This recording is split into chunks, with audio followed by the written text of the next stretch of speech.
Wake up!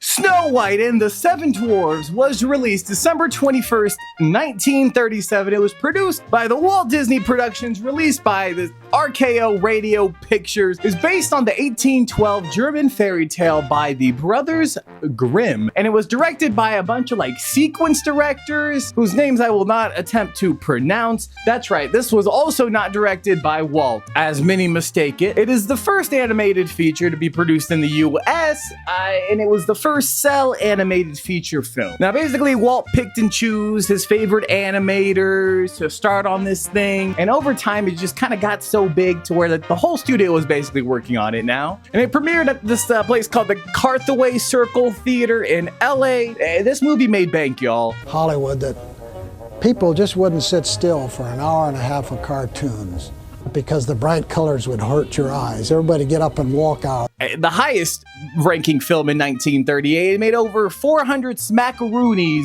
just over time. So basically after the premiere of that movie, he would buy a bigger and a badder studio, and he ended up owning the bank around $4 million after that. So you win and lose a little bit. Mr. Disney, will you come up, please? Alright, so how did we get here? Well, Walt had the idea of making his first feature-length film in 1933 when his studio was focusing on this thing called the Silly Symphonies. It was a bunch of just cartoon shorts with sounds. There was one of them called The Goddess of Spring in 1934, and it had this realistic girl. Granted, she was a little noodly, but this was kind of the first kind of step towards animating humans. It had potential. So what made Walt want to pick this movie as his first? He settled for Snow White in 1934. He saw the 1916 silent film version of it, so he snagged, the little bit of rights that were for it, and he basically was trying to pitch this to his animators. And so what he ended up doing was he acted out the entire story of Snow White for 3 hours. No one could talk him out of it. Everyone was saying this is gonna be like Disney's Folly. He gave us 50 cents a piece, which was a lot of money. Dinner, and to come back to the studio where he related by himself the whole Snow White story. He acted all the parts. Snow White picture was completely developed in his own mind. This is no ordinary apple. It's a magic wishing apple. The voice actors, I won't go through them all, but I'll mention a few. Snow White and the Queen, Adriana Caselotti is Snow White. Her role is pretty simple. My father was a singing teacher here in Los Angeles, and one day one of the Walt Disney representatives called his studio and asked if he knew of a little girl who could sing and speak like a child. And I was listening in on the extension phone upstairs, and I said, "Papa, how about me?" They paid her $970, which doesn't sound like a lot, but with inflation, it's about just over $20K, which still isn't a lot. Lucille Laverne, now she was an actress prior to Snow White, and Walt saw her in a role that seemed oddly similar to what he wanted the Queen to be. Lucille Laverne was a very well-known stage actress. Had appeared in a picture that was released in '35, and she had this. I would bet money that he saw this and heard this and thought, bring her around for an audition. She was paid $1,000. There also was gonna originally be 50 dwarves, all with different personalities and names, and that would have been a bad idea. But some of the scrap names that are my favorite are Goopy and Biggy-Wiggy. There was also these 3 European artists who came to work at the studio in the 30s. There's this guy, Albert Herter. He was assigned to supervise the film's art direction, from characters, costumes, layouts, background. Everything basically had to meet his approval before it was finalized. So the songs in this film, since Disney at the time did not have his own music publishing company, it was a place called Born Co. Music Publishers, which continues to hold the rights to the song. I don't know, I think it's kind of funny because people always think of Walt as just the princess guy, but during his life he only worked on 3 princess movies. This one, Cinderella, and Sleeping Beauty, which is also funny because 2 of them are French, but Snow White is German. I don't know why that's funny.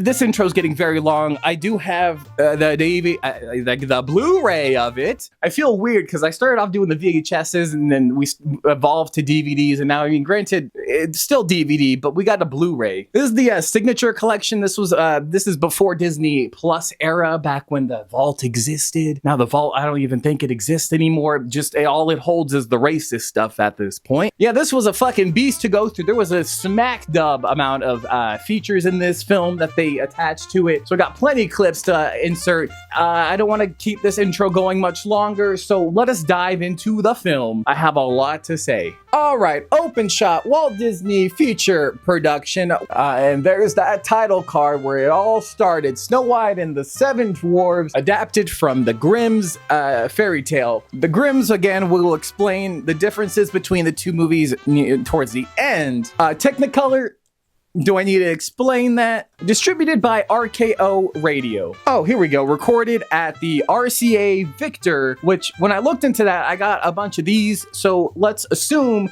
this is what it was recorded by. Our favorite letters back at the bottom. Copyright MCMXXXVII Roman for 1937. Approval certificate. I don't know. Here's their logo. What am I doing right now? And another card. This is a note from Walt. He's thanking everybody. We get directors, supervising animators, music, and character designers. I don't know any of these people, but shout out to the animators. All right, finally, a minute and a half. We got the iconic princess book. I was always fascinated by the way the books open back then, because how did they do it? I couldn't find much online about it, but I did find a title card in a bunch of different languages, my favorite ones being the German one. Here's another title card. There's a lot of these. We get the once upon a time telling us there's a girl and an evil queen, something about her being more beautiful. What is this image? Finally, the open shot of the castle, already putting in the multi-plane camera to work here. The idea was to create real depth and dimension out of essentially flat art. The camera was placed above, shooting downward toward the drawings, so that each piece of glass could be moved at different speeds and in different directions. We get the evil queen, which, by the way, did you know her real name is Queen Grimhide? I'm terrible at speaking words that I don't know. Grimhild. I'm gonna call her Grimhild. They never say it in the film. Same with the prince. We'll get to him later. So her first speaking words, just the first speaking words in the film are Slave in the magic mirror. Or that she never says mirror, mirror on the wall. Magic mirror on the wall. Mandela effect, they call it that. So she's hit here with the hard truth that she's ugly and Snow White is better, which, I mean, I think she's a baddie. And then finally we get the first shot of our gal here. It's like a Cinderella foreshadowing with the cleaning. I'm getting flashbacks. Boppity boo, bippity boppity, turning a zoo. She's at the well, which, I mean, they really came a long way with animating humans. Like, wow. With their first time is the facial features. It seems like they're kind of like a little shaky. You know what I'm saying? I don't know how to explain it, but... Wanna know a secret? Promise not to tell. We are standing by a wishing well. We get our first song, I'm Wishing, which for the first Disney song, technically in a movie, it's a fantastic start with wishing and dreams circling around a wishing well.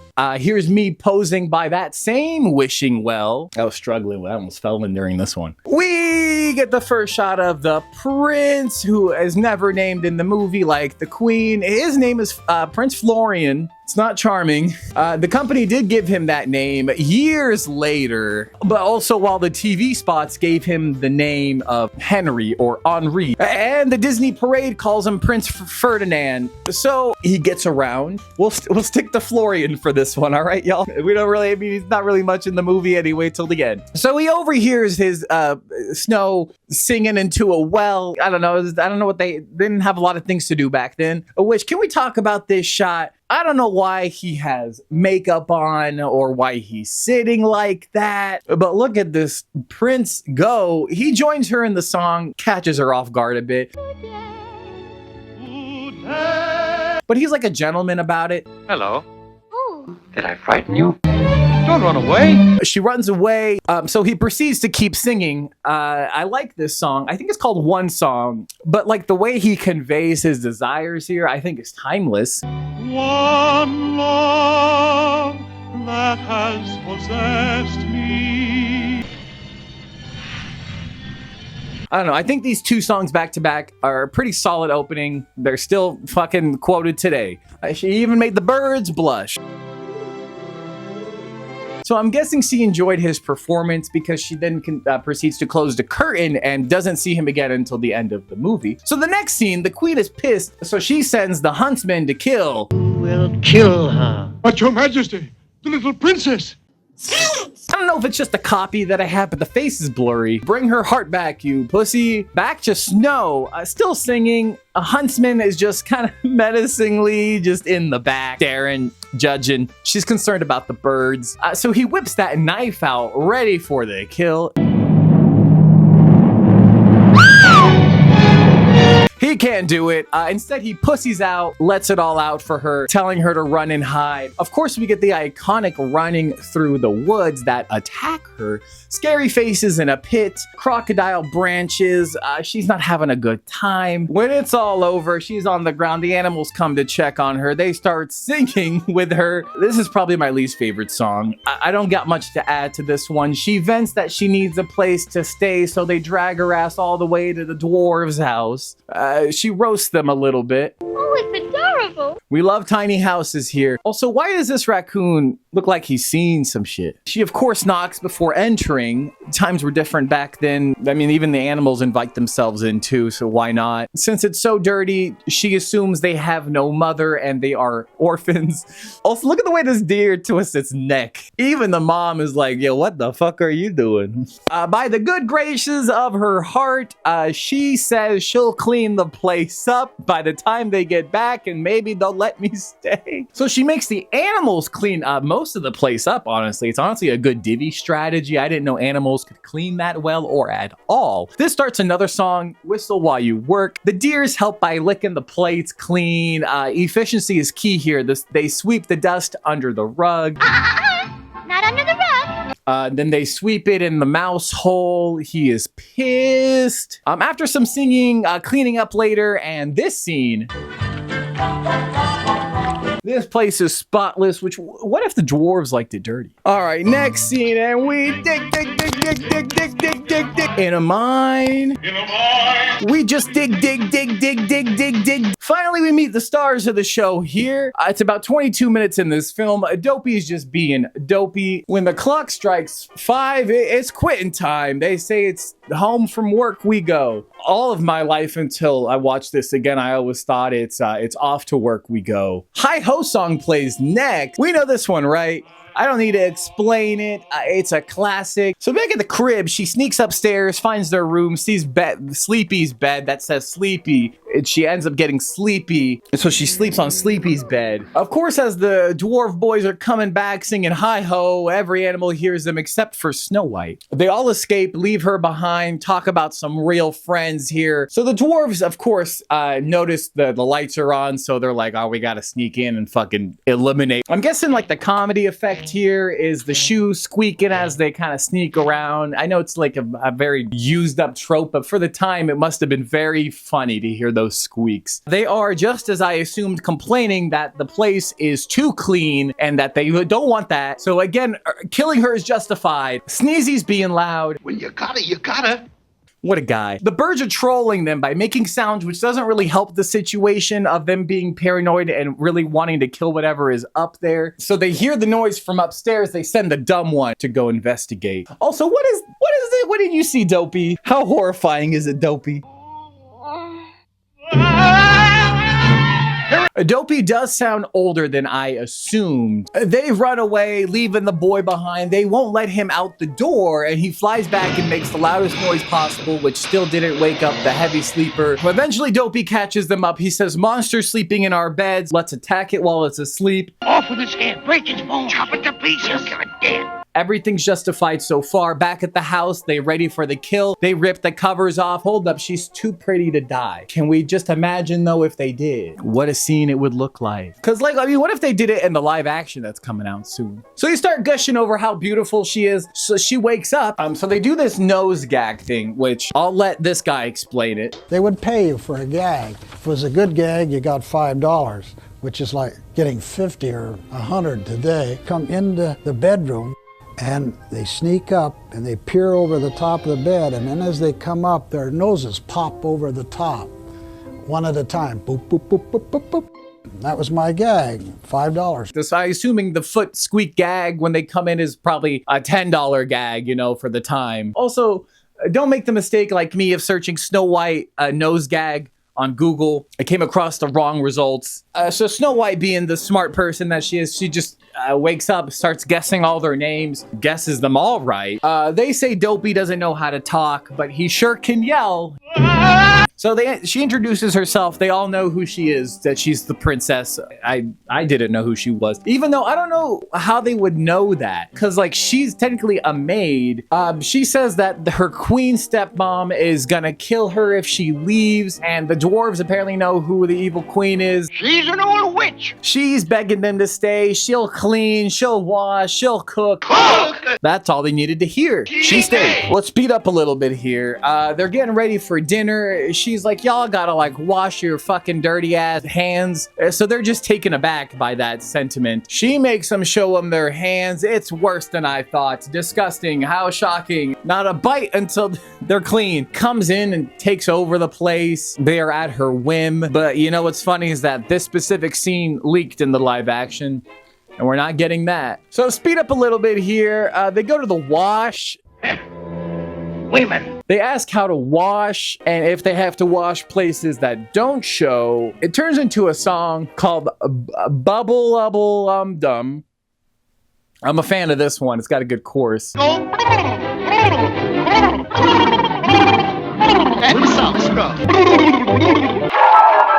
This guy's having a hard time. Basically, everyone is clean except Grumpy, because fuck the system. Then they drag his ass to clean. Then there's like this small scene where Dopey fights with a bar of soap. He ends up eating it, normal stuff. There's also a deleted scene here with them actually eating the soup. It has a bonus song in there. It's all right, because my favorite scene is this one. Where did you learn to eat soup that way? Oh, guess it just comes natural. You see, even though we liked the sequence, it was not essential to the telling of the story. Now we're back to the queen. Did y'all forget about her, guys? We're past halfway through the movie. Don't even get me started on what happened to the Florian. She asked the mirror again, who's the fairest? Still doesn't say mirror, mirror on the wall.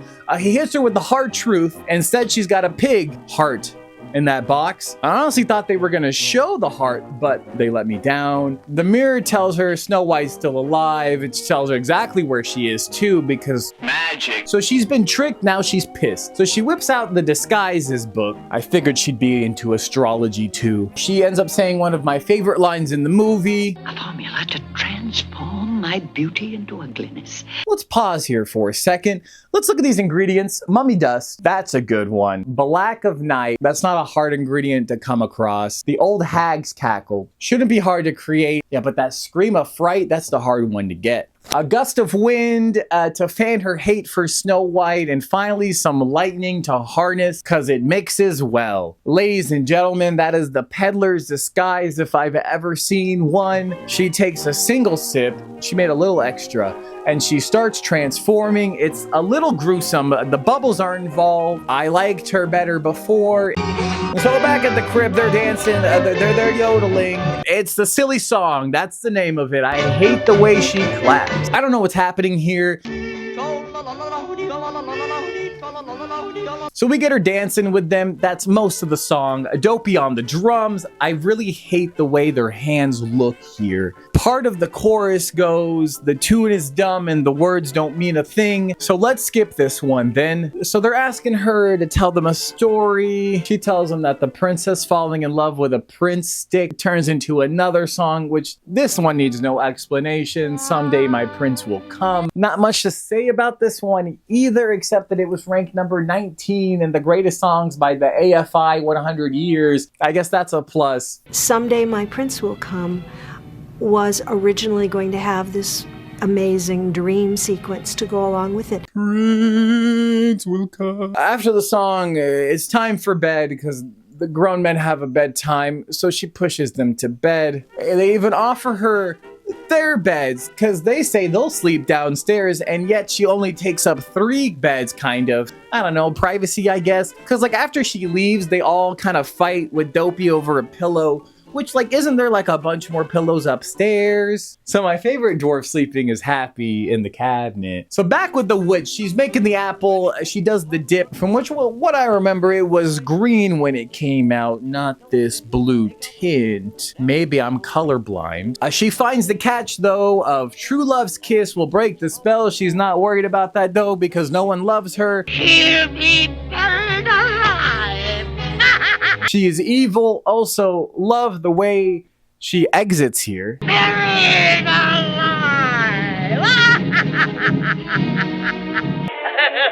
So one skeleton later. Actually, let's pause here. Who is that? There's a bunch of speculation about who this skeleton is. There's 2 of them, actually. Some say it's the huntsman because he didn't kill Snow White, you know, but it's not, because this whole movie takes place over the course of like a day, so he didn't decompose that fast. Some say it's Snow White's parents, which is more believable because she passes by a second one when she's going to the boat. I guess we'll never know. So she's off on her boat to the house. I just want to mention that I don't remember anything about a boat and her being on this boat ever in this movie, so like I'm going crazy. So next morning, it's off to work we go. She says she'll see them tonight. She kisses everyone. Dopey liked it so much he goes in back for seconds and then thirds.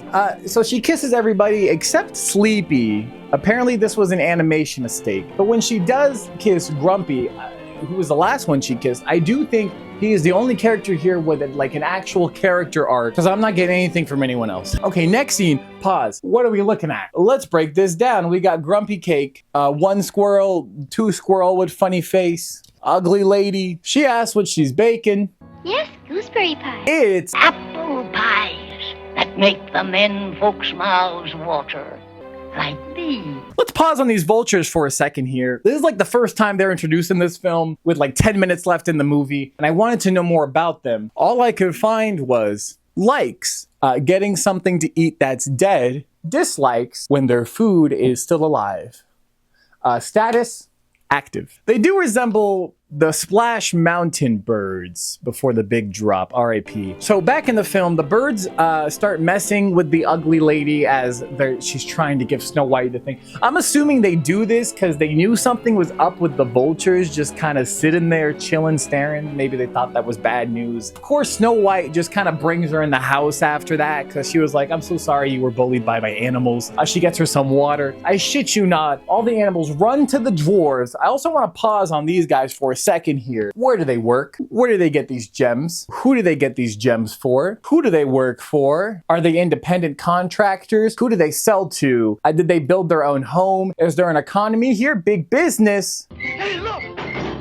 So they drag their asses back home, actually. I guess on the way back, the animals somehow told them the queen was trying to kill her. Magic. So back with the gal, she has to make a wish before taking a bite for reasons she doesn't question. Oh! My heart! So fun fact here, the voice actress for the queen didn't have her teeth in during recording of most of this movie, actually. And so when she did the my heart part, they genuinely thought she was having a real heart attack because she's so convincing, but also her wish that she makes ultimately saves her in the end. Where we will live happily ever after. Because, like, even though the queen knows that the only antidote is love's kiss, but she also doesn't know that her wish will come true, she takes the bite. A lot of weird sound effects here. They got it all, except for the one of her hitting the floor. You know, you need an empty wallet, and I had no trouble with that. I had lots of these. But they'd walk like this. It's starting to rain. It's perfect timing. She leaves her crib and she sees them coming after her. Skedaddles. I'm curious if her being an old lady makes her move and feel pain like one, or if she's just really bad at climbing. The vultures catch up to her, mostly just watching. I don't know if they're with her. They got her ass on the cliff. Then she tips the boulder, and then this happens.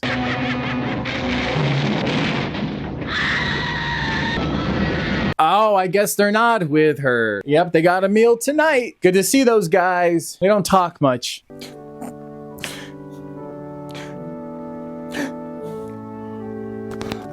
Everyone's crying. That weird raccoon is back. All right, so we get a card here. The dwarves could not find it in their heart to bury her. They keep her in a coffin. The prince searched far and wide, and he heard of a maiden in a coffin. How long was she out? Well, all I could find was a long, long time. So do with that what you will. We're getting close to the end, y'all. This is my script is 8 pages almost. I think the ending song. One song is a good track over this. Oh, hey, there he is. I haven't seen him since the first 5 minutes of the film. Forgot you existed, Florian. Welcome back. He gives her a little tap. All it took. Now she's awake. So happy. They literally just hop on the horse next. She gives him a kiss. She gives all the dwarves a kiss again. We get the final grumpy arc here of him not so grumpy anymore. We close on a beautiful final shot. Whoa, wow, look at that shot. I don't know how far he's gonna walk without the horse. There's room for both of them. Also, can we admire the castle? My God, I never see this castle shown off enough, this futuristic one. And they lived happily ever after. That's where the phrase all started. And maybe, yeah, that's it. It just kind of ends. But a little fun fact here, if you were around during my sequel movie reviews, in the 2000s, Disney Toon Studios, I haven't said their name in a while, remember them? They began a development on a computer animated prequel. It was about how the dwarves met and how the evil queen killed Snow White's father and took the throne. So you can see where this is going, y'all. So after Disney purchased Pixar in 2006, John Lasseter canceled the prequel. Kind of glad we didn't get it. All right, y'all, how about all the differences between the Grimm's fairy tale and the movie? I'll try to keep this quick and concise. This video's already going on way too fucking long. In the original, the queen didn't try only once, but she tried 3 times to kill Snow White. The queen tries to kill her with a bodice, a poisoned comb, and an apple was the 3rd one. And all 3, she had different costumes too. She had 3 different peddler's costumes. Like, I mean, holy shit. She's fucking busy. She's on a mission. She had nothing else better to do. Continuing on with the queen, she actually ate what was in the box that the huntsman brought her, thinking it was Snow White's heart and her lungs. So in the original, isn't the stepmom, she's the real mom. It is believed that the brothers changed it to be her stepmom in one of the later versions because they decided that her mother needed to be sacred. Now let's look at the biggest change here, the prince. One of the toughest things you'll ever do is a human. The toughest thing you'll ever do is a male human. The poor prince was not coming off too well. The walls and so forth to go to rescue Snow White. But all of that was abandoned because they realized that animating the prince was not going to make it. Other than that, I think we should finish with some reviews, starting with Shake G. The style turned old. The characters are not very interesting. The plot is very short, and instead we have a song in every minute. Snow White always sing, and that is terrible, boring. I know it is the first full in animation movie, and I recommend the history of the movie, but come on, no one wants Snow White because he wants to watch it. It's something that teachers like to show on cinema lesson. Anonymous said, began screening it before letting the kids watch it and not interested, barely got 1 minute into it. The first scene is Queen talking to her mirror, summoning up the spirit she wants to talk to, not interested in witchcraft. Thanks. And finally, Anonymous 2 said, I have never hated a girl more in my life. I wanted to hit her every single time she opened her mouth. I gave her a half star, 1/4 for the dwarves, 1/4 for the queen. Everyone else in this movie infuriated me, and they were real people. I would seek them out and ruin their lives. I hope Snow White gets hit in the back of the head with a rake. Well, thank you guys for joining me. Join me next time where I do a different review of something else. Thank you. In fact, the banker, I think, was losing more sleep than I was.